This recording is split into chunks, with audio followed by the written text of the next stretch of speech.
विज्ञापित अंचल परिषद घोषणा दाबी में जयपाटना बंद। कलाहांडी जिला जयपाटना को बीजेडी पक्षर 6 घंटिया बंद डाकरा दि जाइछि। एने समस्त दुकान बजार स्कूल कॉलेज और ऑफिस बंद होइछि। जरूरी कालीन सेवारे थिबा जान वाहन को छाड़ी अन्य समस्त गाड़ी चलाचल बंद रहिछि।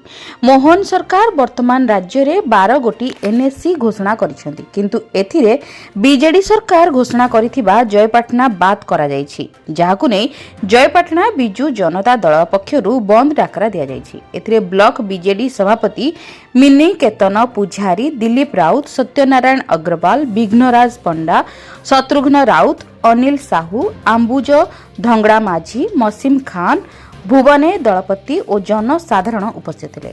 कलाहांडी जिला प्रतिनिधि कुंज बिहारी हाथी रिपोर्ट, जन अधिकार लाइव।